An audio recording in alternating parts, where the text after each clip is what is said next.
We got this from Mediaite. America is a less free place. Brian Stelter aghast at ABC's chilling decision to suspend Jimmy Kimmel.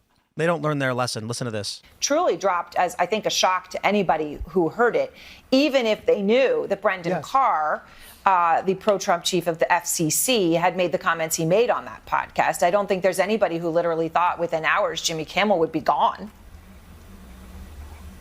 Right, absolutely right. In fact, this was very sudden this afternoon after Carr spoke out on that far-right podcast. Then some stations that are... Far-right podcast. Benny Johnson, again, moderate conservative. Owned by other companies, but affiliated with ABC, started to complain to ABC. We know one of them, Nexstar, which has about 24 stations with the ABC logo and all the ABC programming. Nexstar publicly announced that they were going to drop Kimmel's show indefinitely. Within a matter of minutes, we heard from Disney that the show was being pulled altogether. That suggests to me that other station owners were probably also getting scared. Other station owners were probably also coming up with backup plans not to air Kimmel's show. Yep. But even though we're talking about comedy, this is so serious. Comedy. Yeah. America is a less free place if late night comedians cannot do and say what they want. I want to just stress, and let's take a pause real quick and we can issue some commentary on this. We all know what Jimmy Kimmel did. He lied about the motivations of the shooter, which creates a shield for the shooter. When the liberals come out and say he was actually a conservative or from a conservative background and the bolts never were engraved with anything and he wasn't this, and what they are doing when they lie about the shooter, when they lie about Charlie and issue fake quotes, they're effectively saying to the liberal who watches CNN or Kimmel, who is scared that the values that they've supported have led to a death, they're telling you, no, don't be upset over this. Charlie was a very, very bad man, and don't worry. The shooter was actually a Trump supporter. Keep on doing what you're doing, which resulted in this shooting. That's why it needs to stop. Yeah, well, and to Will's point, they're just completely flabbergasted that they're actually in an environment where you can get held accountable for this kind of stuff. Because the way like Brian's presenting it is like that the right's like settling scores right now. Like that's the way he's presenting it, and that's just not at all what's happening. Because we saw like Frank's video, we understand the magnitude of what happened on Wednesday.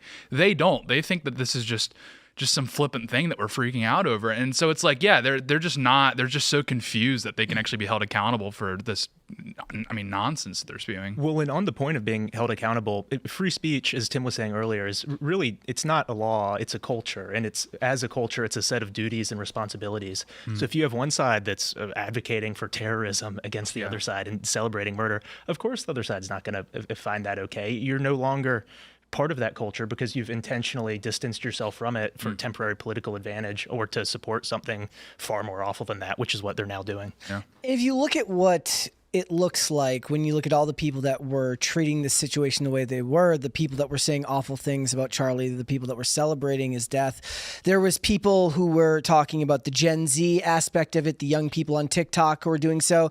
But then you have the group of the aging boomers and the Gen Xers who do still find this type of television relevant, who find this lie very easy to swallow because it reaffirms their worldview and it absolves them of any guilt that they may feel. And you can't change the culture and you can't find people a way to a better understanding of one another if you can't even trust either group to be honest with one another about what's going on. All you have to do is listen to what the pundits were saying and you know where they stand, right? So Aaron Burnett said, I think it's Aaron Burnett, right? Said Trump-aligned FCC. You never heard anyone say Obama-aligned FCC. To be fair, you do hear people say Obama appointed judges. Obama appointee, but for the most part, the only time that's mentioned is if it's in the context of something that is actually partisan. This isn't partisan. Jimmy Kimmel said something terrible about a dude that was murdered. And then the same thing with Brian Stelter. He was like, he calls Benny Johnson far right. Anyone that doesn't, that's to the right of the bulwark, which is essentially center left now, is considered far right. It's ridiculous. They never give you an example of what the appropriate level of right is. Well, because there is no appropriate level of right. And this is where it broke down for them. Because Charlie Kirk was middle of the road conservative, like moderate conservative. He was almost he's just a conservative. There's nothing and he holds traditional religious opinions. So what the memes started coming out was when they claimed it was the further right that killed him, even though he was already the far right. There were memes of people on the left. You go to Threads, and they're saying, you mean there's a further right group worse than Charlie Kirk? And everyone's like, is this a joke? Yeah. And it's because that's the world they live in, watching garbage like CNN. And I'll just say this. It is Colin Wright's meme personified. The right hasn't really moved. And the left has gone so far off the deep end. Yeah. Centrists are now right-wing to these people. Benny Johnson is far right. Yeah, I mean, if you were a Bible-believing Christian 30 years ago and you're a Bible-believing Christian today, you're essentially the same guy. No. They've moderated.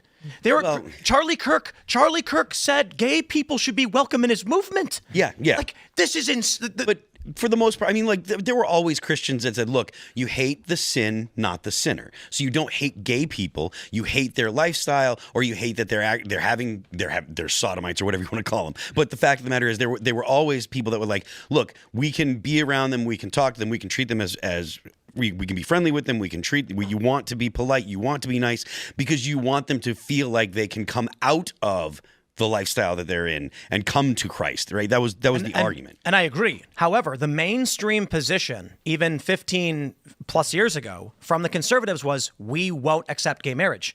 And many people who are middle of the road, moderate, or default libs switched to Trump when the choice was Hillary or Trump because Trump was actually more socially liberal. Mm-hmm. Trump unfurled a pride flag on stage at the RNC, and a lot of middle of the road people were like, I can vote for that now. Trump created a big tent party where moderate and disaffected liberals said, Hillary's nuts, Trump's the right answer.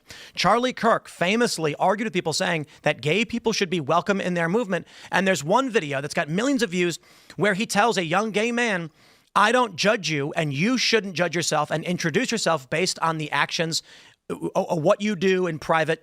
It should be about, are you a good person and will you come to Christ? Will you be a better person? That is a more socially liberal position than in the past. And they called Charlie a homophobic bigot far right. If he's far right, imagine what Republicans were 10 years ago. Mm-hmm. Now they're pretending like they don't get it. Yeah, I mean, I think Charlie's policy package that he presents is probably probably the plurality of Americans. I think that's fair to say, like traditional conservative, evangelical, these sorts of things. And yeah, they're saying that puts a target on your back, like full stop. That's what they've declared. Well, and the target on your back part is extremely important. To go back to Antifa, some of the armed factions related to it, like the John Brown gun clubs, why do they call themselves John Brown gun clubs? Why do they continue to push this far right, you're super racist message, like Jasmine Crockett saying ISIS slave patrols recently? It's because they have very, very dire things in your future that they want to do to you. And you can see it. That's why they glorified John Brown. If you look at who he killed, the Doyle family, they had nothing to do with slavery. You know what we should have done, and I apologize for this, we should have pulled up Brian Stelter's reaction to Roseanne getting fired. Because how much you want to bet he was like, well, you can't be a racist and a bigot, it's too bad. And now he's like, oh no, he's effectively fanning the flames of violence and justifying murder. I mean, this is just what, like, for somebody like me who, when all of this started, I had to kind of have that discussion with myself about how I feel about it, because I do tend to err on the side of like, look, and I understand the conservative argument, right? It's like, it doesn't matter if they're going to use it against you later because they already used it against you before. You need to exercise the power when you have it. And I understand that, but because that's not, I don't fall in conservative circles. That's never lined up for me. But then I look at the way that these people have behaved. I look at doctors, lawyers, nurses, people educating your children, dancing on the grave of someone. And I'm like, take the politics out of it, remove it from it entirely. Is this a person I would want to be spending any time with? Am I supposed to go to bat for somebody that abhorrent? And I've got about 10,000 other things in my life I have to finish first, and then I'll get to that. Let me just say, ladies and gentlemen, I did. It took me 2 seconds. Brian Stelter said, excuses, excuses, excuses. That's what's happening. We are seeing Barr trying to say she's sorry, trying to apologize, but then in the next breath, she's making excuses, blaming this on liberal media double standard, saying she is the real victim. Here is the sense of how he got here with his head spinning 24 hours. So this is CNN.com transcripts of about Roseanne Barr, and it took me 2 seconds to find the transcript. So Sure. But Barr undermining her own apology with a torrent of retweets from fans portraying her as a victim of a liberal double standard. The comedian also retweeting a number of fake and offensive posts, including this fake yearbook quote, claiming Jarrett wanted to change America to be more like an Islamic country. Also later deleted. Jarrett is taking the high road, responding to Barr's initial tweet on Tuesday. Thank you, Brian Stelter. How terrified were you that Roseanne Barr posted a dumb joke on Twitter and got fired over it? No. You are a hypocrite and a liar, and your words mean nothing. But you know what? It was bad that people got fired for jokes. It was worse that people got fired for jokes they made 10 years ago. It is extremely terrifying when young men are gunned down in cold blood and then Jimmy Kimmel lies about it. Other liberals lie about it. They call for more. They dance on his grave and they put out lists with people's names on it. Again, very personal because my names are on those lists. My name's on that list as well.